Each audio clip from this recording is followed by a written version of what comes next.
Afternoon, everyone. I always seem to get the short end of the straw when it comes to presentations, no matter where I go. I'm either right before you need to go to lunch, or right after you've had a big lunch, or I'm toward the end of the day when people are pretty much tired and about ready to go home or have that drink. But I'm glad to be here. First of all, again, my name is Clint Sprov. I'm the competitive intelligence product marketing manager for GitLab. I live in Texas, Dallas, Texas, and I'm glad to be here today because it's been over 100 degrees for the past month, so I am loving this weather right now. So what I wanted to do today was give you kind of a case study, so to speak, of how competitive intelligence is done at GitLab and our approach. And I want you to kind of just share in my challenges, so to speak, in terms of what I have to do in order to manage competitive intelligence and kind of give you an idea of some of the things that you can kind of take away from our organizations and ways that I can help you. So first of all, competitive intelligence is a growing field. So who knows what exactly is competitive intelligence? So for me, this is actually my sole job, and it falls under the product marketing realm. Now, most of you that are in product marketing, competitive intelligence is part of your daily lives, right? You have to do it for whatever product or service that you are in control of or that you're managing. So what competitive intelligence is really just a field dedicated to capture and analyze and drive actions related to a company's competitive landscape. So really what you're doing is looking at taking a holistic approach to your competitors. What are they doing? How are they pricing? How do you stack up against them? And how are they a threat to your organization? So it's one of those things to where you need to understand and be able to leverage that information from a business perspective. So how can we do this? Now, what we're also seeing, though, is within a lot of organizations is that CI is becoming a specialty within organizations, specifically product marketing organizations. And it just so happens I'm currently the competitive intelligence marketing department at GitLab. So it's just me, myself, and I, right? So we're the ones maintaining that. But if you look at this particular slide, it talks about the number of employees dedicated to CI and then the amount of how that's actually growing. So in the past, typically in most organizations, CI is the responsibility of that product marketing manager and the PM to a certain extent. And as the last presenter talked about, it can be on either side of the fence in terms of who's going to manage competitive intelligence within the organization. So because of the landscape, especially if you are in technology and the software landscape, and I'm with a company that specializes in DevOps, and there's a lot of consolidation going on in the industry. So there's a lot of changes, new and emerging competitors are popping up. So what you're seeing is that it's very difficult to keep pace with the number of competitors that are actually out there. How do you track what they're doing? How do you gather all this information and making sure that you have fresh and ready intel for your organization? This also looks at the number of employees dedicated to competitive intelligence by size. Now, this slide actually surprised me because what you're starting to see now is just more organizations are really starting to focus heavily on those competitors. It's going beyond what we had in the past. Was typically when you think about competitive intelligence, even from a sales perspective, they look at it as you're creating battle cards, right? So that's how they look at it. Hey, battle cards. Or you'll get that call or that email or that Slack message saying, hey, I'm going up against customer XYZ. What do you got? Give me everything you got on this competitor, right? So we're trying to make it more strategic and being less reactive and more proactive. So these are some of the things that I'll talk about, especially at a startup that's really pushing heavy in the DevOps space.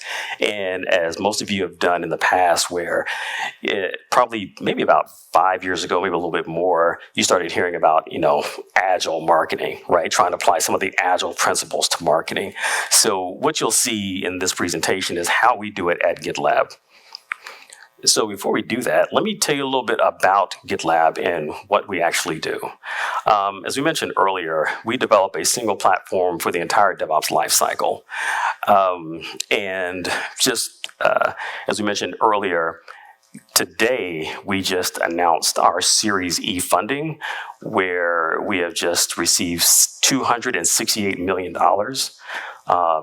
in Series E funding. So We are hiring, so hint, hint, hint, hint, hint. So just so you know, not that I'm trying to pull you from your current company, but hey, there's opportunity out there for product marketers. Right now, there's 16 of us, and it's growing. So the company was incorporated in 2014.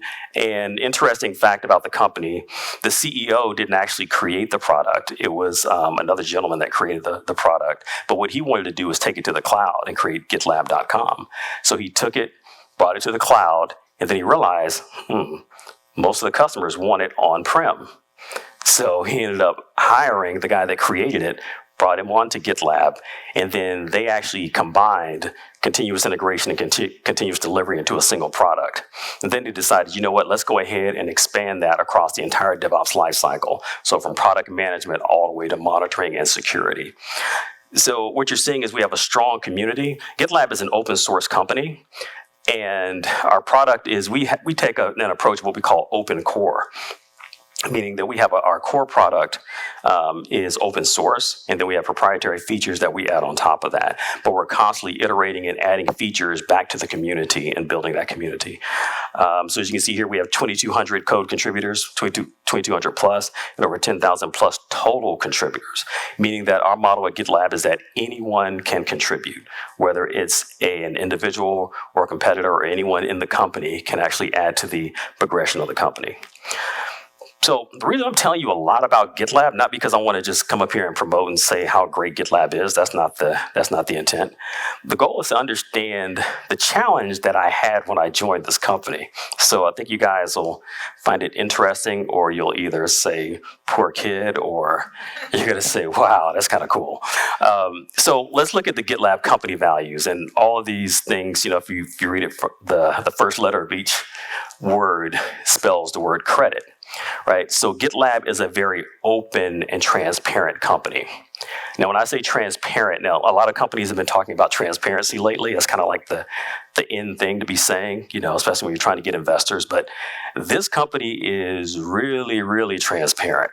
And if you are someone that comes from the product marketing world, this transparency and the way the company works can be a little challenging for you, and it can kind of mess you up in the head a little bit, right? So, so we talk about collaboration. We work asynchronously, fully remote workforce, meaning we have no headquarters. If you look up the GitLab address, it's going to take you to some UPS store on Market Street, literally. So we are 100% workforce. So imagine trying to do everything where there is no headquarters, there is no office. You do everything via Zoom and Slack and within the GitLab product itself.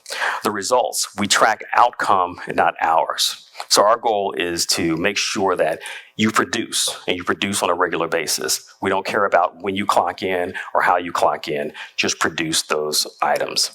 Efficiency, boring solutions are completely slow cycle times. So we just say, hey, get it out there. We don't need the next fancy widget. Put out there what the customer wants and do it as quickly as possible, right? Diversity, so we talk about a global diverse workforce. One of the advantages that we have is because we don't have a central office, we can grab the best talent from around the world. So you can work, whatever part of the world that you want to be in, and you can relocate and not have to worry about, these transition costs. Iteration. And this is probably one of the biggest challenges, especially for a product marketer, especially if you're doing something like competitive intelligence. So we have what's known as a minimum viable change. Now, most of you have probably heard the term minimum viable product. Now, the way that we implement this at GitLab in terms of minimum viable change, it's, hey, let's not just sit there and think about it. If we need to do something, let's do it and let's get it out there. Now, as a product marketer, especially when we have to create content, especially for our website or any type of white paper or blog post, we try to make sure that it's as close to perfect as possible before we even release it to anyone. In GitLab, it doesn't work that way. The way it works in GitLab, we say, hey, we need to make an update to the website. We need to make a change. Go out there and do it. Anyone in the company can create a merge request and push that change. Now, as a product marketer, you're kind of thinking, well, our messaging, that doesn't quite gel. Well, we're going to iterate on that. We're going to get something out there. We're going to do something new. It allows us to get that information out there a lot quicker, allows our customer base, allows our competitors, allows those people that are looking for a solution to be able to challenge us and allow us to help iterate and make it better. And then finally, transparency. Everything in GitLab is public by default, including our roadmap. Anything you need to know about what we're doing is public, including most of our competitive intelligence information. If you go to our website, you will see we have a DevOps comparison page that actually gets down to the feature level that compares multiple products across the DevOps tool lifecycle. And that's challenging as well, because we can have competitors that will actually go out and tell us where we're wrong, to say, hey, you've pegged us wrong. We do have this capability, or we don't have this capability, or we're much better than you guys in doing X, Y, Z. So it's very transparent, and everything you do in the company is transparent. So when you create a new merge request, or if you're creating anything new from a marketing perspective and you put it out there, everyone in the company can see it and everyone can comment on it and add their feedback. But what it's going to do is help make it better as you iterate and be able to push that out to the company. So the reason GitLab was created was because of the integration complexity of tool chains, right? So most of you probably have some sort of product up here in your organization. So think about this from a competitive perspective. All these different tools, all these level of integrations, we're talking about how can we help simplify it for our customer base. And we do that by creating a single platform for the DevOps lifecycle. Now, again, let's tie this back to competitive intelligence. Think about it. We now have one solution that's going up against every DevOps tool known to man in the entire DevOps lifecycle. And there are a lot of products out there. So my main challenge is one solution versus 50 plus DevOps competitors. And again, remember, the team is me. I'm hoping some of that 268 million will help expand that, right? But right now, this is what we're looking at across the board. How do we compete across that? And how do you manage? And how do you know who to really concentrate on so you don't boil the ocean? Who are your main competitors? How do you manage this? How do you understand who those main competitors are? Because if you think about it, we're pushing breadth over depth. And a lot of these solutions that you see up here are really strong. They've been around for years and they have a lot of depth. They have a lot of features that a lot of customers either they may want or they don't want. So we're competing against a lot of solutions in areas where they are extremely strong.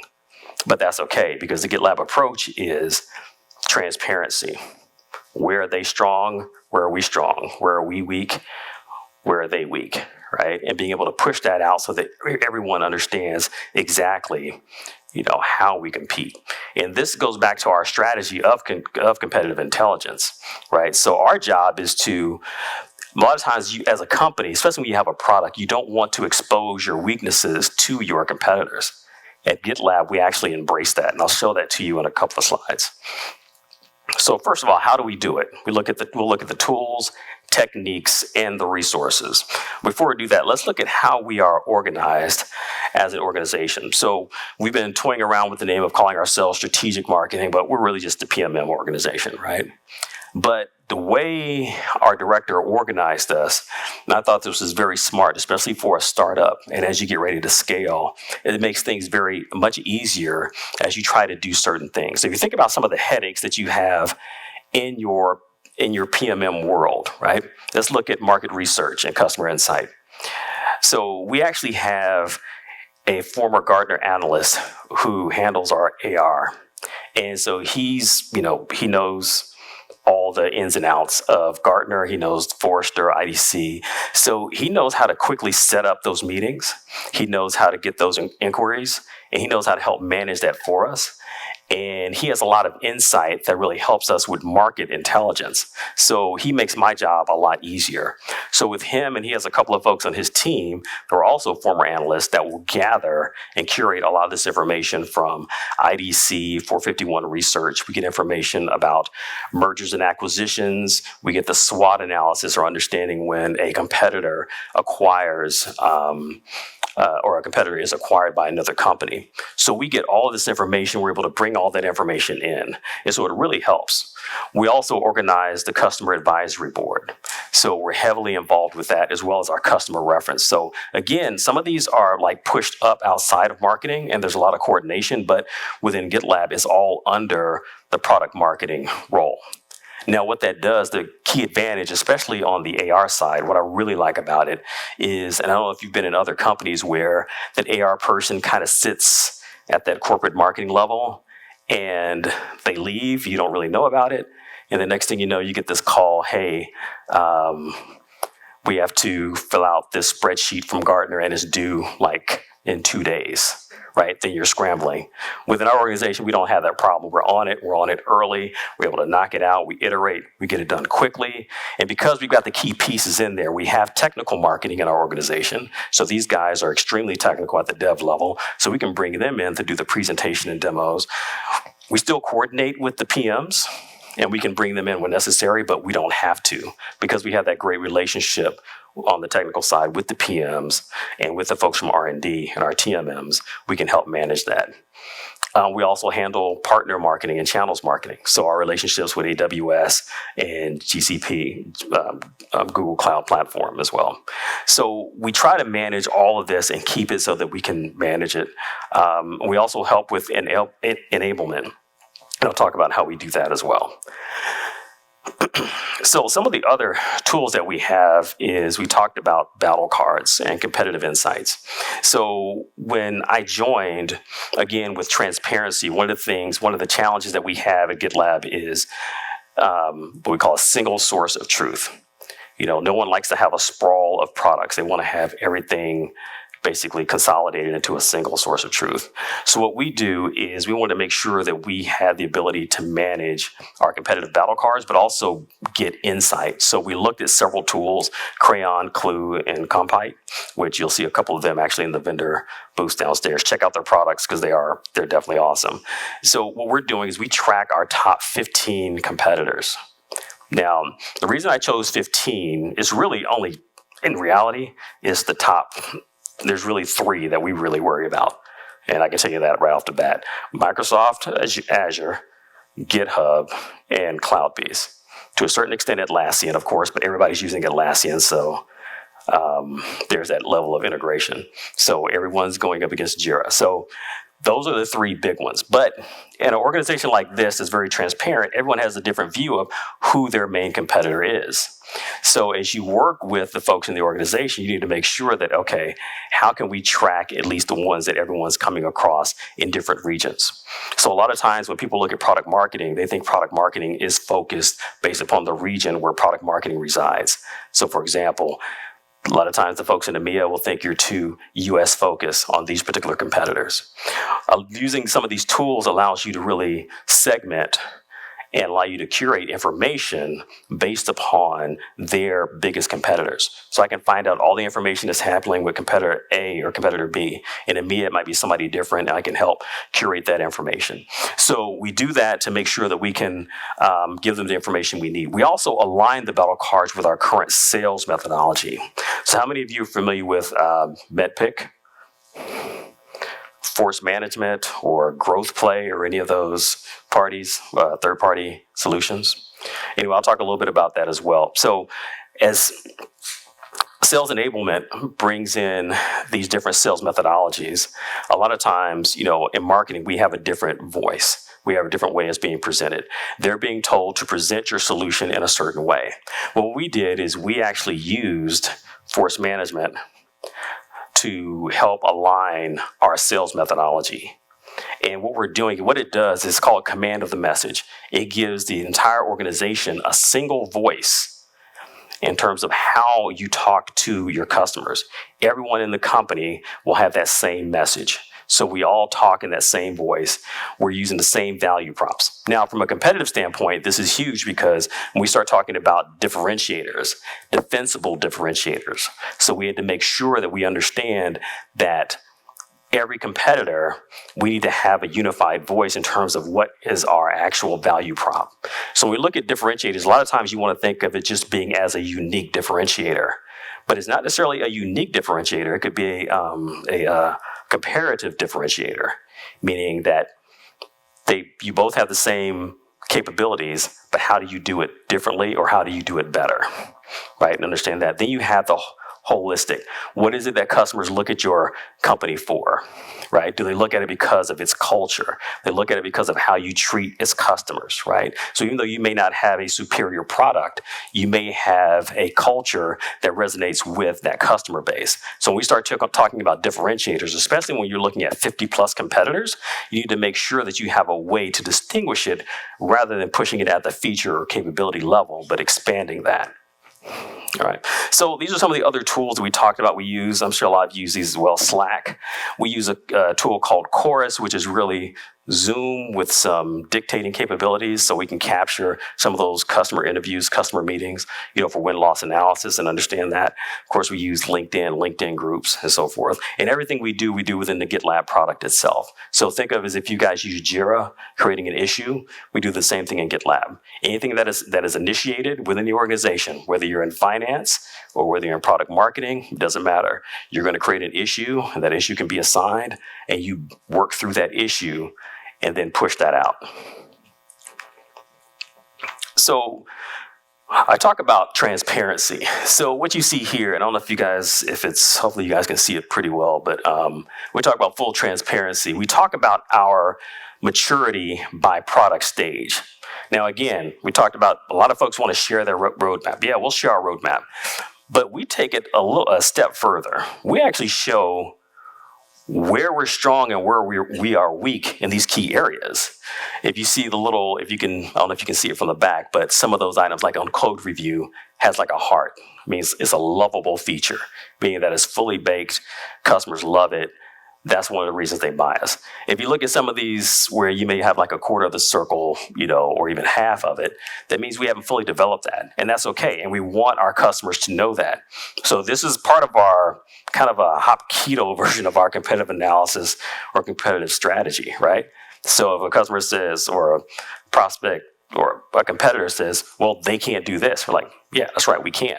But you know what? We're going to iterate and we're going to do it. We're going to get better. And as we get those features, we're going to update this and you're going to see it. So what we've done, we've kind of, taken a different approach to how we do competitive, with our solution. So again, this is really putting yourself out there. Think about it. How many of your PMs in your organization would want to say, yeah, I own the monitor area and we don't really have that many great features, so why would you buy us, right? So then it comes back to looking at those defensible differentiators, looking at it holistically. What are things that we do well? What are things that we do better? What do you like about our culture? How do we work with you? Do you like working with our PMs? Do you like working with our customer success? What is the broader picture, right? So those are the things that we do, and then we show them, we iterate, we continually push it out. So another thing is our competitors keep us honest. And I've got several stories. Actually, you can go to our website and choose one of the competitors and just look at the comments from Discus, and you'll find some interesting ones. So I shortened this one. This is from a competitor called CodeFresh, and it's actually got pretty ugly as you dig deeper down into it. But he basically told us, hey, this is what we do, this is what you don't do. And so we had to reply, and we just say, hey, yeah, you're right. You know what? We'll make that update. And when we get these, it goes directly into Slack. So it goes directly from Discus to Slack. And then once we get it, we find it out, we verify it, we update it, and we let them know, hey, we made those changes, check it out, if there's anything else. And we do that, right? So it happened with Microsoft. They did the exact same thing. There's a discrepancy. We had the same thing with Urban Code. He said, hey, there's I forgot the name of the company that resells their solutions, but he said they don't own it. IBM still owns this product. You guys need to change that. We make those updates. So it's kind of refreshing to the standpoint of it kind of puts your competitors on the back pedal, because they're like, okay, these guys are innovating. They know where their strengths are. They know where their weaknesses are, and they're putting it out there. right? So this approach has been very different. So it gives us the ability to, allow us to be completely transparent, completely honest, so that we can build a stronger solution. So let's look at some of the lessons that we've learned. And so this is still, as always, we're iterating. This is a work in progress. We're learning. We're trying to understand where we're strong, where we're weak, what are some of the things we need to change. So one of the things we can do is we said, we need to create an environment, and GitLab is that environment where everyone can contribute, including your competitors. If you do this, and at first I didn't realize this before I joined, but it throws them off, right? You let everyone contribute. Now you've set up an environment to where your salespeople are a lot more comfortable walking into a customer, right? They have to worry about these surprises. Oh, that technical guy sitting in the conference room, you can't do this. Yeah, duh, we put it on the website, right? We can't do that. But here's where we are. And you can go to our handbook, which is like over 3,000 pages, and you can see our product vision, and you can see when we're going to work on that, when it's going to be released. Another thing GitLab does, we release on the 22nd of every month. So there's a release, so we iterate as quickly as possible. Again, we're putting it out there. The other thing is, don't try to boil the ocean for every competitor. So when I first came, it's like my mind was blown. It's like, this is going to be crazy. I don't even know why I signed up for this. All these competitors, how I'm going to do this. Sales is asking me for some startup over here, and then Microsoft Azure over here. So how do I manage that? So what we did was just focus on what's most important to the field, what's most important to the organization, what's most important to our strategy as we continue to grow. Also, collect and curate different points of view. Because we're totally transparent, we want to understand not only just from the field, but from a product, a product management perspective, what is what's really important from a competitive standpoint? What should we really be focusing on? A lot of times it's easy to get bogged down into the feature level. Can we raise it up a notch to the capability, core capability level? And then also iterate. Gather all the information that you can. It doesn't have to be perfect. And as a product marketer, for me, that was extremely tough because I don't like putting anything out there that says, hey, Clint did this, and it's not up to my standards. But what it does, it kind of, I don't know if you remember that old saying, study long, study wrong. It's like, make a decision, get it out there, put it out there, let the folks give you feedback, you iterate, you make it better. And as a marketer, I think that's something that we can all take from that instead of, focusing so much on perfecting everything that we have in terms of content. Get it out there, iterate, get that feedback, but continue to build upon and make it as best as you can. And with that, that's it. Any questions?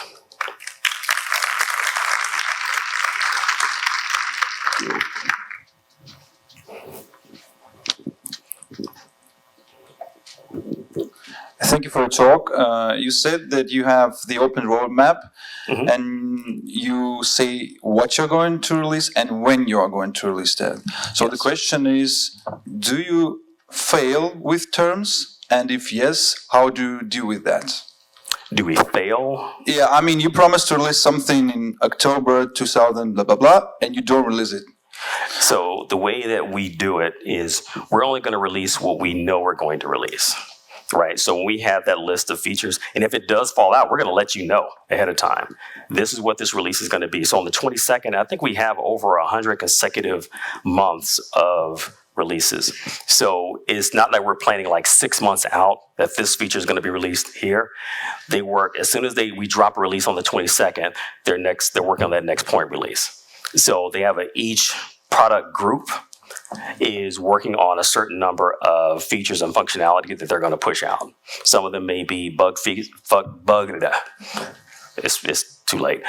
Bug fixes, and some of them are, core new features. But if there is a major feature that we're going to release, we're going to make sure that we notify and let everyone know that it's in that release. And you can keep track of the releases that we have on the website because it's right there.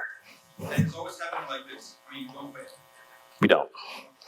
Because again, it's a matter of, it's less about, we're not promising the moon. We're just saying, hey, on the 22nd, we're gonna have a release. we're going to release X amount of features. You can go to the website and see what we're going to release, right? So it's not like we're planning this major launch, And the other thing that we do as well, we actually do rotating PMs for product launches. So for each month, whether it's a minor or major release, a PM owns that launch, so they'll know what to put out, whether it's a blog post, where they need to make changes to the website and so forth. All right. Any other questions?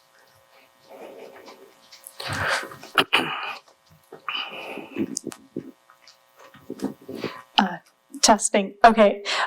So you made a big point about how, you're transparent. And so actually right now I'm doing some competitive intelligence where I can see my company is actually more transparent than our competition. So I was wondering, what are some specific ways you leverage transparency as a competitive advantage?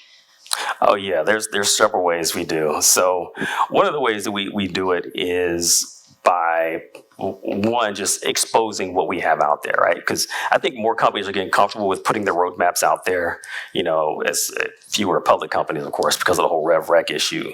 But I think the way that we do it, the fact that when we get out there and we just put ourselves out there and say, look, this is what we do great, this is what we don't.